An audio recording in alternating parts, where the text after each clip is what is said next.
The design of the Mishkan is that it had a chutzner, a courtyard. The chutzner was defined by kiloim, by these partitions all the way around, except for one section that was open as an entrance, and in front of that was a masach, a screen. When Rashi describes the masach, he tells us what its dimensions were, how the dimensions are relative to those other partitions all the way around the chutzner of the Mishkan, and in doing so, it tells us a fascinating insight about halacha, what determines a doorway, and a very interesting insight into spirituality, what defines the nature of Sfiras HaMalchus.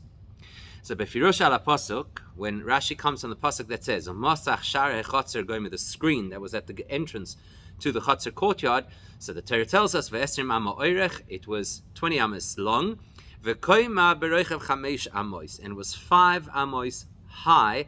Leumas kalei hechutzner. Now, that word leumas is what Rashi is going to comment on. Relative to, opposite from, higher than, we'll have to see how Rashi explains it, the other partitions around the chutzner. So, Hetik Rashi Satevos, firstly, Rashi quotes 3 words, Leumas kalei hechutzner, and that is unusual because it really looks like he's only looking to explain the word Leumas. Upirushin explains that it means Kemidas kalei hechutzner, that the dimensions of the screen, of the masach, are like the dimensions of the kiloim, the partitions around the chutzner, around the courtyard of the Mishkan. So various of the commentators say, what's Rashi trying to explain over here? That he wants to teach us that the word leumas is not to be translated here how you would normally translate it, which is corresponding or opposite, because you can't say that this entrance, the screen, was opposite the other partitions, because the screen was next to the other partitions, not opposite or across from the other partitions. And Sefer the Mefarshim tell us that's what Rashi wants us to know, that over here the word leumas means the similar dimensions to, in this particular case, the height dimensions of the partitions. But the only thing is we have to understand it's not the first time that Rashi has ever dealt with this word leumas. First of all, if Rashi is only concerned with the meaning of the word leumas, so the obvious question is, why did he have 3 words in his headline, including the words kalei hechotzer, if all he wants to do is tell us the meaning of the word leumas? In fact, he even repeats those words from the pasuk again in his interpretation. So he doesn't just say kemidasam, the same dimensions, but he says again kemidas kalei hechotzer. So Rashi is clearly showing us that there's something about the screen that is tied into the other partitions. We need to understand what that is, because for leumas kemidas, he could have just simply said leumas equals kemidas. Gam eine muvan. The other thing that's not understood is it's not the first time Rashi has tackled this word. In fact, there are 2 occasions clearly in the Torah where the word leumas cannot translate as opposite. One of them is about the choshen, leumas machbarte bepashas tetzaveh. You can't say that the choshen was across from its connections, from where it's sewn on.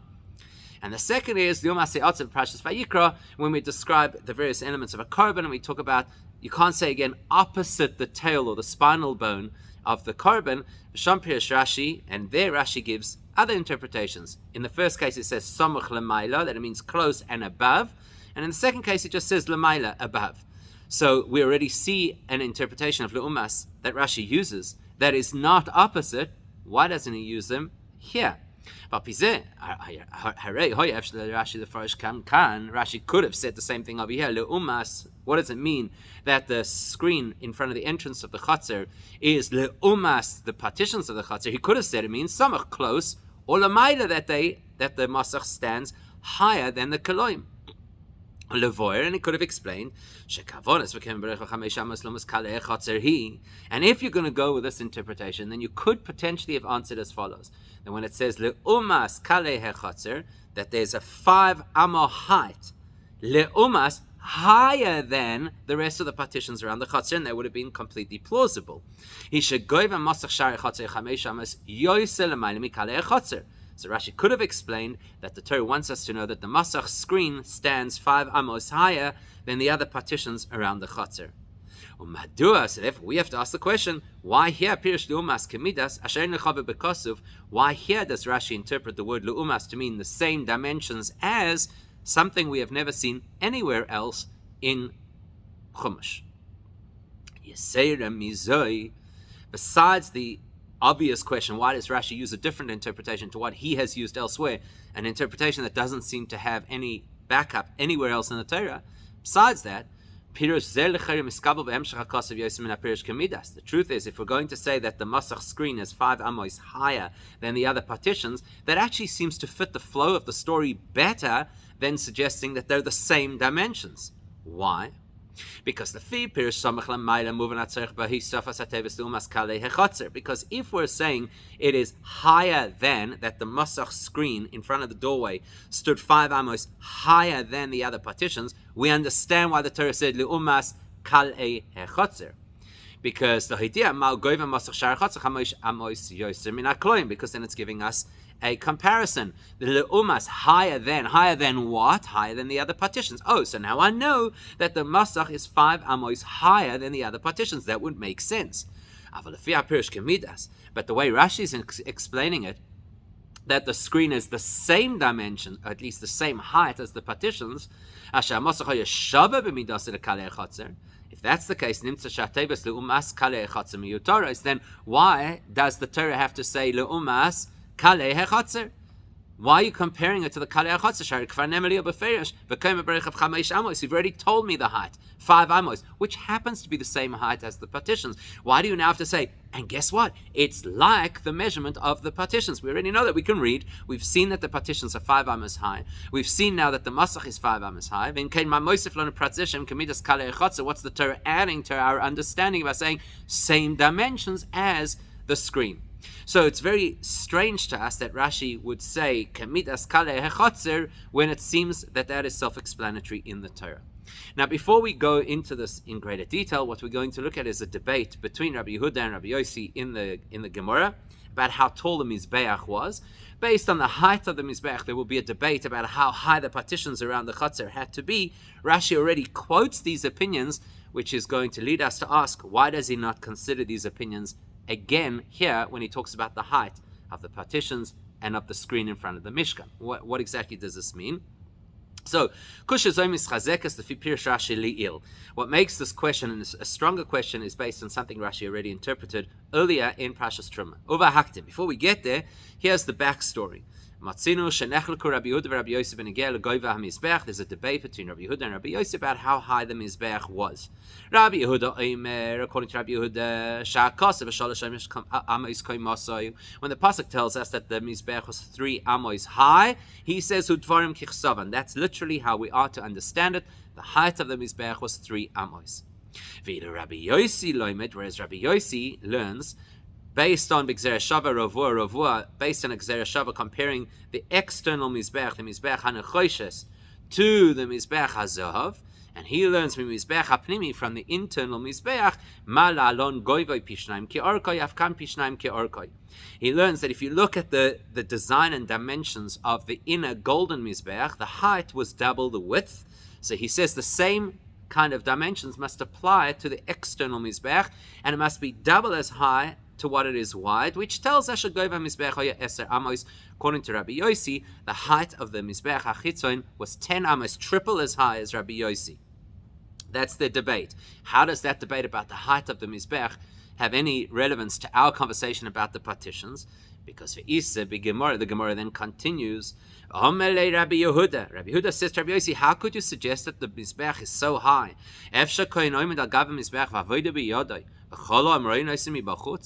Is it possible the Kohen should be serving in the Mishkan, on the Mizbeach, and the entire community can see what's going on from the outside? Because, logically, if the Mizbeach is 10 amos high,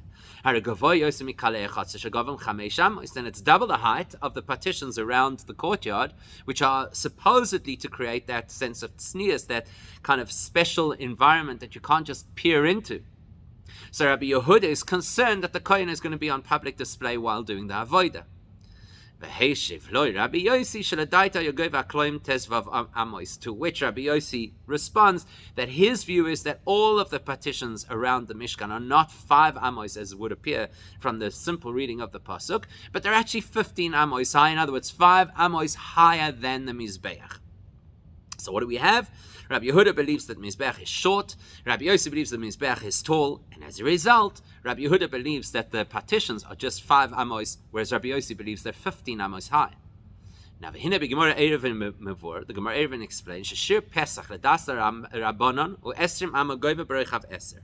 The Gemara Erevin tells us that the standard size for gateways in the context of the Mishkan and subsequent in the Beis HaMikdash is 20 amos high by 5 amos wide. Makshinon asks the Gemara, why do we not work out the size, the dimensions of a gate from the entranceway into the Chotzer of the Mishkan? Just like the entrance into the Mishkan is 5 amos high by 20 amos wide, maybe that should be the standard entrance size. The Gemara offers 2 answers. We'll look at the second. The Girsas HaTosefos, based on the version of Tosefos, as follows: Kloim tesvav amma. The partitions around the Mishkan were 15 amos high. And when it says that the Masach was 5 amos high, that means misfas kloim ulamaila 5 amos higher than the rest of the partitions. Tosefos explains,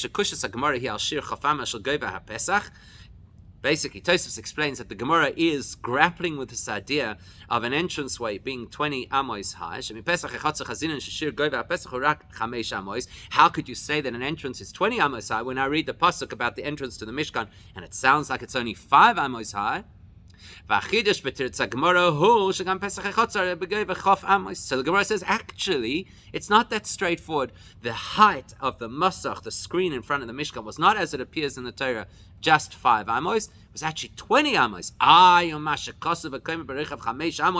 you'll say the pasuk said clearly it is a 5 amo height. So the Masach is only 5 amos high. That the Gemara explains, as Tosefos points out, that's 5 amos over and above the height of the rest of the partitions, which the Das Rabbi Yossi are already 15 amos high. Hey, amos Yossi ma'akloim shel Das Rabbi Yossi tesvav amos kenal. Okay, that's a lot of information. How is it relevant to us? Here's the part that's relevant to us. V'nimtza. It emerges from that Gemara and the debate between Rabbi Yehuda and Rabbi Yossi. Shel Das Rabbi Yossi lefi Pirushat Tosefos. Tosefos' explanation of Rabbi Yossi's opinion is Pirush le'umas kal'ei hechotzer u'lemayla mikal'ei hechotzer. This is the part that's relevant to us.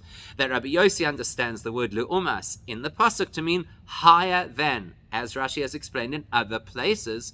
In other words, that the Masach screen stood 5 amos higher than the other partitions around the Chotzer, which according to Rabbi Yossi were 15 amos in the first place, so to shield the Kohen who's standing on the Mizbeach, which is 10 amos high.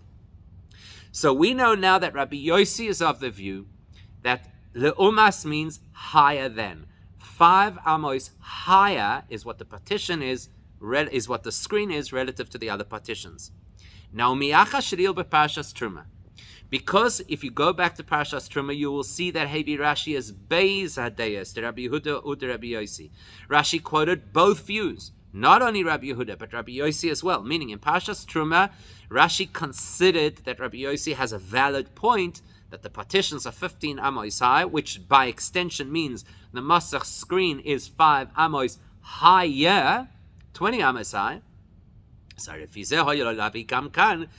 Rashi should have brought that into play over here where he explains Befirushoi when he explains the words corresponding to or opposite, or in this case, higher than the partitions. He should have quoted Rabbi Yossi. He's already brought Rabbi Yossi previously.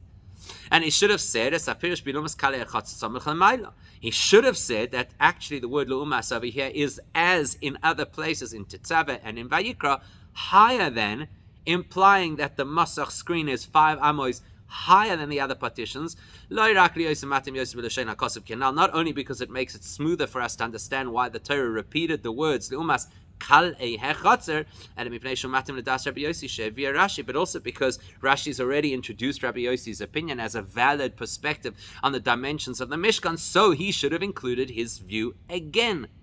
So our question at this point, this specific question is, why did Rashi not bring Rabbi Yossi's view into play again in this conversation, which would have satisfied the meaning of the word le'umas to mean higher than? It would have fit with something Rashi already told us before, and we would understand that the Torah wants us to know the Masach screen in front of the entrance to the Mishkan was 5 amos higher than the other partitions all the way around the Chatzar. Why didn't Rashi do that? Big question, you would think. Avabem is saying Zekusha. The truth is not such a big question. The debates between Rabbi Yehuda and Rabbi Yossi are fascinating.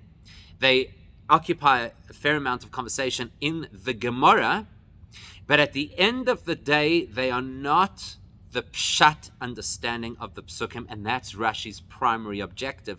What is the simplest understanding of the psukim? But pasuk will say Pashas Truma. At the end of Pashas Truma, what does it say? This was the length of the Chatzar. V'koima chamesh amos, and the height of the Chatzar, obviously defined by these partitions, is 5 amos. Rashi explains what does that mean. V'koima chamesh amos, what does it mean? Goiva mechitzos hechatzer v'hu roichav hakloim. The height of the Chatzar is 5 amos, and that is achieved through the width of these fabric partitions that were put up all over the place. V'hainu, in other words, in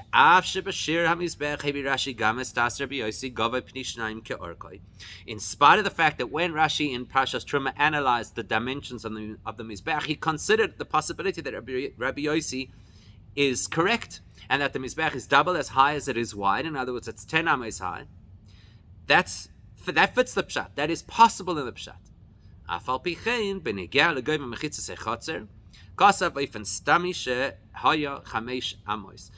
when it comes to the heights of the partitions of the Chatzar, Rashi doesn't delve into complicated explanations. He gives a simple pshat answer: 5 amos high. The kohen is going to be seen from outside. Okay, Vayakhel Shalpi derech pshat. We'll have to say that as far as the pshat is concerned, even if we were to accept that the Mizbeach is 10 amos high, still the partitions would only be 5 amos high. And there's a simple explanation. Because there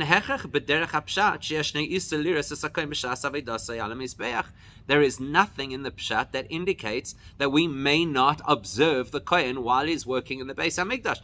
So Rabbi Yehuda has a sensitivity that perhaps it's inappropriate for us to peer in on the kohen while he's doing avodah. But the pasuk doesn't say that anywhere. So according to pshat, it is acceptable that the mizbeach should be 10 amos, double the height of the partitions, which are 5 amos, and the people could see in, and that's actually not a problem in pshat. And therefore Rashi would be quite happy to explain that the height of the partitions that define the Chatzar is simply, as you read it in the pasuk, 5 amos. And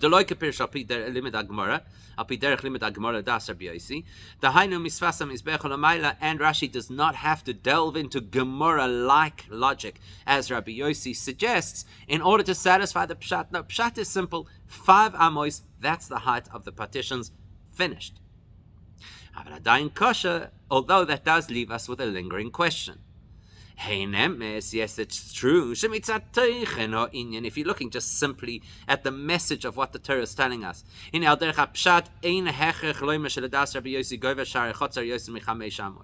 is nothing in the pshat that compels us to say that Rabbi Yossi has to argue that the partitions must be higher than 5 amos. We get that.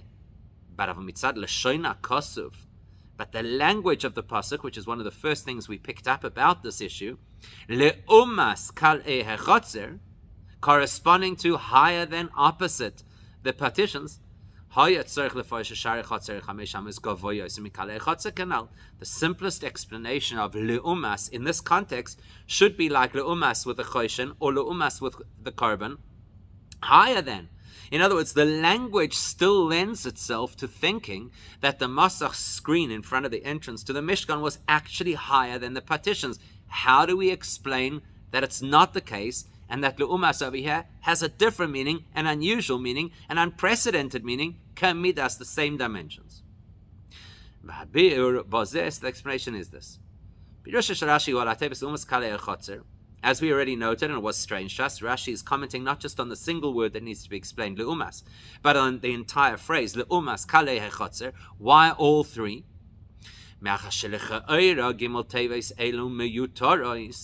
Seeing as these three words appear to be extra words, right? Because we already know the heights. You've already told me it's 5 amos. So why do you have to tell me and leumas kale hechotzer?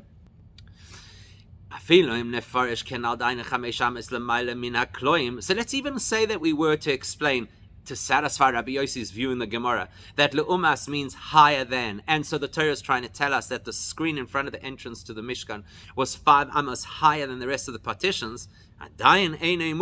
Still that would not explain the wording.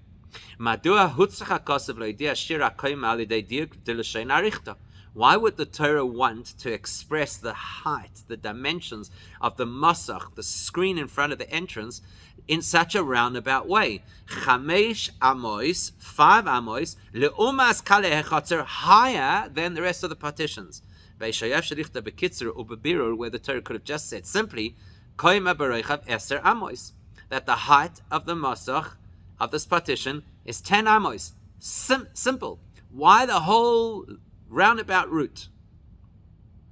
Therefore Rashi says the issue over here is not just a simple what was the height of the screen. There's more to it. The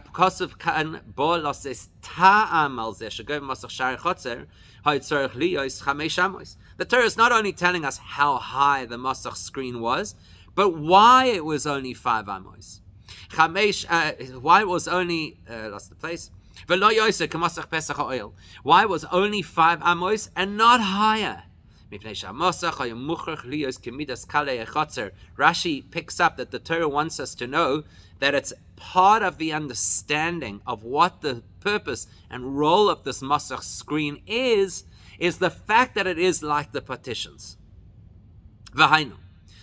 That means Shakosuf Madgish, the Torah is emphasizing Shamasach betoichnoi, the purpose of this screen, not just the size, bematorosoi, its goal, shavevu chelek min hakloim, is part of the role and purpose of the entire partition system around the chotzer. It's not somehow independent.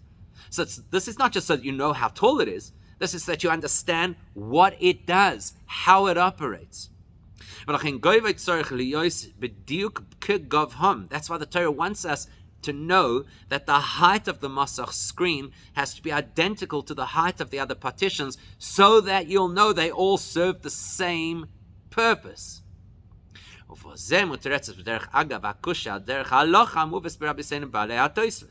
Which incidentally, once you look at it from this perspective, understanding that the Torah is not just telling me how high the masach was, but telling me that it is part of the collective partition right around the Mishkan, that also incidentally resolves an halachic question, which Tosfos brings.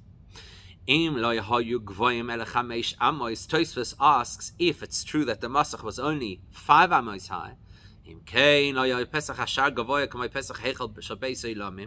that implies that the entrance into the Mishkan was nowhere near as high as the entrance into its successor, the Beis HaMikdash. In fact, that's why Tosfos is prompted to say that not only the masach screen, but even the partitions on that eastern side, which is the entrance into the Mishkan, were all 20 amos high, so that they would all be like the Beis HaMikdash entrance. Rashi doesn't have that issue. Rashi's approach, which is according to the Pshat, that's not even a question to begin with, because because the Torah has already told us the purpose of this masach is not an entrance per se, it's a partition like the other partitions, and therefore limited to the dimensions of the other partitions. The screen in front of the entrance was one of the many partitions around the courtyard, without even paying attention to where exactly it belongs. We don't give precedence to one side, one direction of the Mishkan. The entire partition system is all the same. And with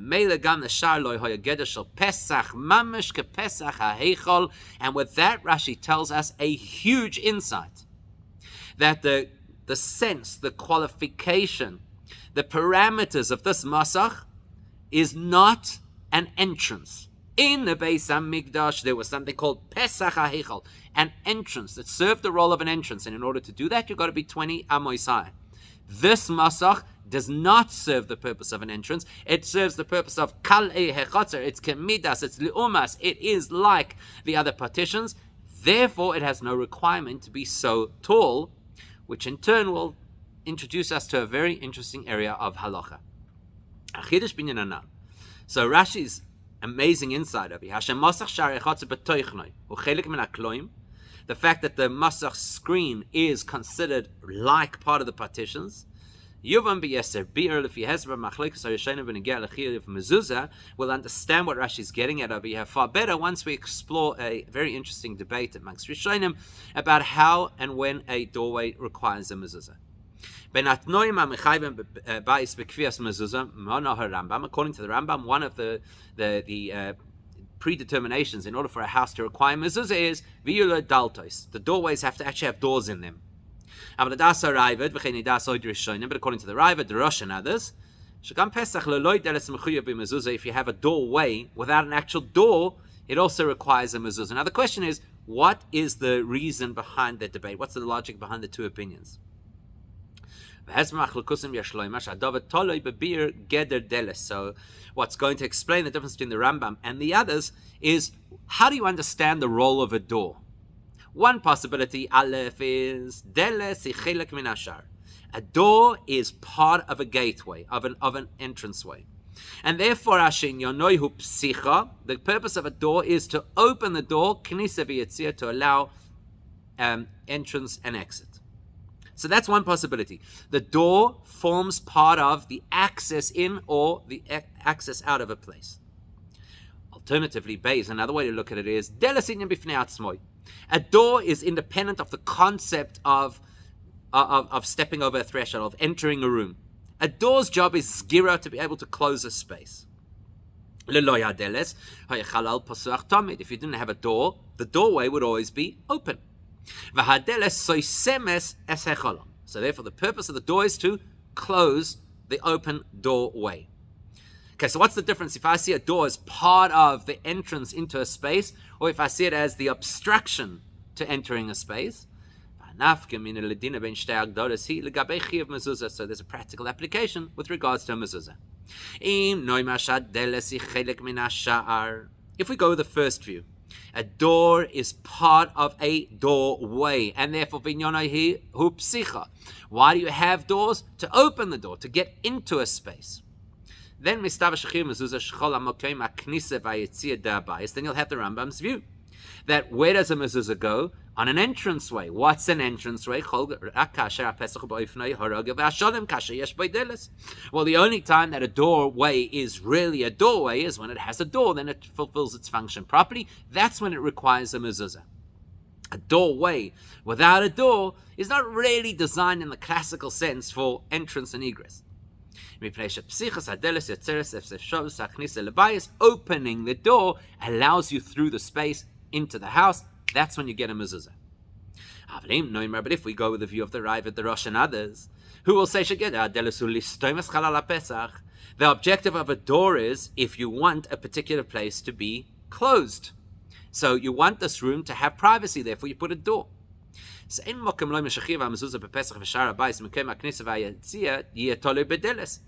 the door doesn't define whether you need a mezuzah or not. What defines a mezuzah? A place that you use for entrance and exit. If that place happens to have a door to add privacy, that door doesn't now make the entranceway. So if another doorway has no door, it's still a place of entrance and exit. It requires a mezuzah. So, the purpose of a doorway is to obstruct movement, and the purpose of a doorway is to allow movement. So the door is not a factor in determining the doorway.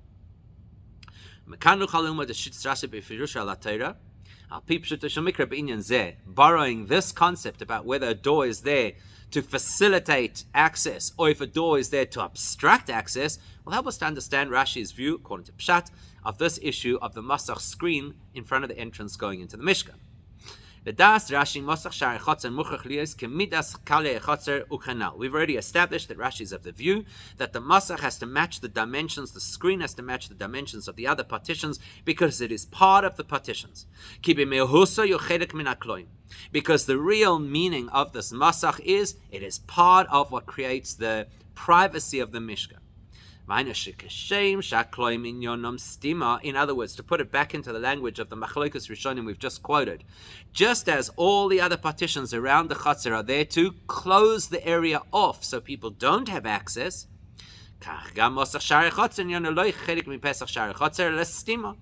the screen in front of the entrance is there not to facilitate entry into the Mishkan, but to create privacy around the Mishkan, to close the area. In fact, the word Masach actually implies this. Some kind of a screen, some kind of a blockage, some kind of a protection, a shield. So therefore, Rashi's view must then be, what is the definition of a door? Because the screen of the Mishkan played the role of a door in a normal house, as the Rambam's own son explains. Rashi obviously goes with a view that a door's objective and role and purpose is closing, creating privacy. By the way, this also fits with the way that Rashi explains things in Gemara, where he says, "Shepesach beli deles mechuyev b'mezuzah," that a doorway without a door requires a mezuzah because a door is not part of access. In fact, to the contrary, it's part of obstructing access. That would fit with the Ravid and with the Rosh, that a door is not considered part of a doorway. That's according to Halacha. Now the same question about what is the role of a door as it exists in Halacha, a similar question is relevant to how we understand the concept of a door or doorway in spiritual terms. In spiritual terms, a door is a metaphor to represent Sfiras HaMalchus. Why? Because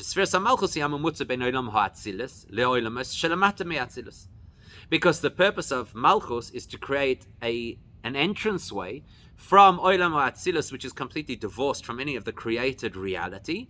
So you've got to create a portal between Atzilus and the lower realms, Bria, Yetzira, and Asiya. Or Bechlal ben kol olam la'olam shelamata mimenu, as Malchus at every level creates the portal of connection between one level and the next. Now, when you analyze Malchus, there are two facets of Malchus. On the one hand, Malchus ma'alim ala sfir shelamayla mimena. On the one hand, what Malchus does is it obscures, it hides those higher spheros of the preceding level. So Malchus of Atzilus hides all the other spheros of Atzilus from view in Bria, Yetzirah, and Asiya. That's one of the reasons why we use the metaphor of an ocean to represent Malchus, because just like when you stand on the beach, you don't see what's beneath the sea. Malchus Atzilus doesn't allow you to see what is in Atzilus. Now, because of that closing off of Atzilus from our view, that facilitates the next role of Malchus, which is Beis. Malchus Malchus can then facilitate some degree of radiance from Atzilus into the lower world. So you've got to hide the full intensity and then allow a calibrated kind of flow of energy from Atzilus into the next world. And that's when we refer to Malchus to the metaphor of earth. So now you got to ask a question. Mahu ikesfiras malchus. Malchus plays two roles: a concealing role and a revealing, sharing role. Which is its primary objective? Inyan helem or inyan giloy shabav al yada. Is Malchus primarily about hiding elikus, or is Malchus primarily about sharing elikus? So Rashi tackles that. What does he say? The Masach doorway into the Mishkan is like the partitions around the Mishkan. If you're living in the world of simple understanding, which is Olam Ha'asiyah, if you're living in the lowest physical world where we live, then your experience is then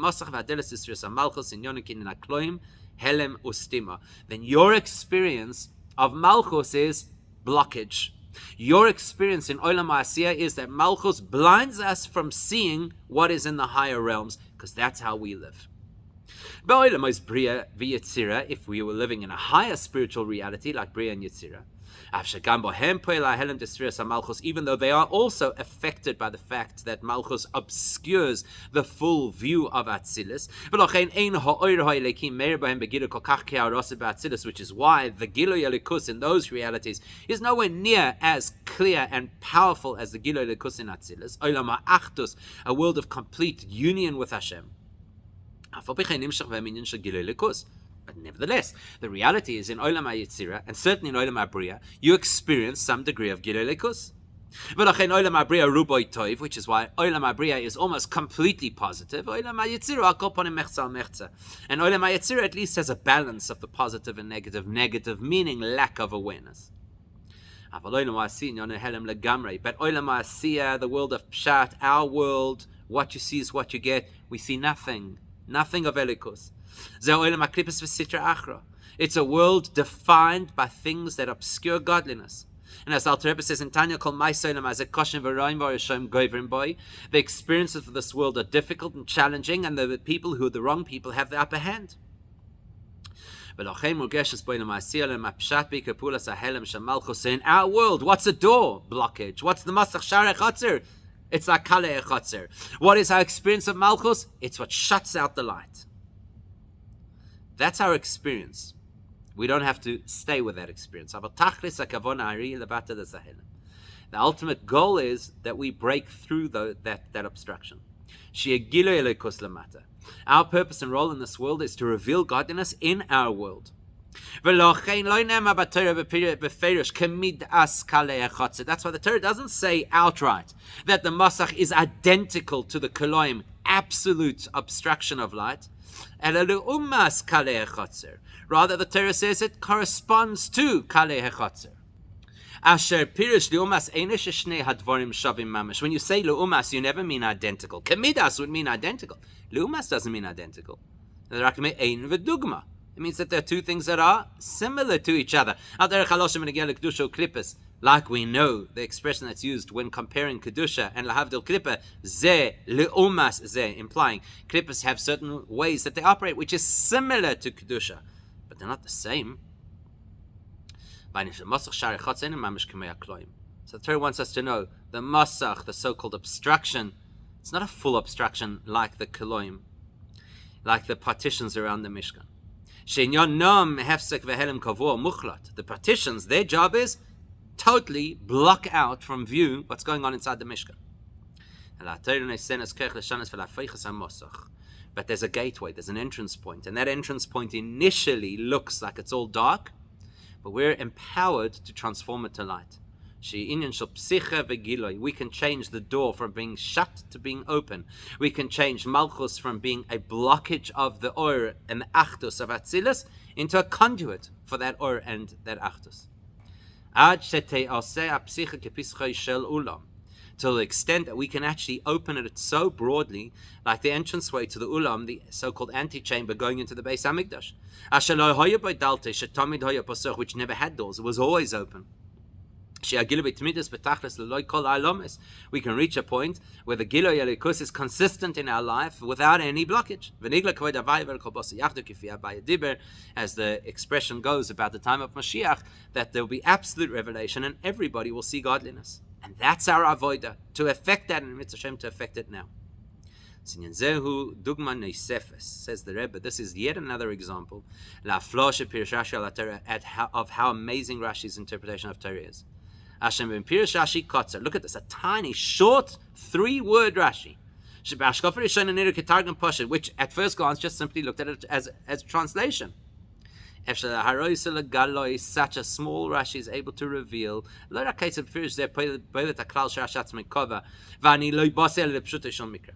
that Rashi is absolutely consistent to his principle of I interpret only according to Pshat, but beyond that, look how Rashi is able to encapsulate in 3 words a vital principle of understanding a big area of halacha. And not only that, the way Rashi presents that halachic perspective is aligned with his perspective on the same issue in Gemara. And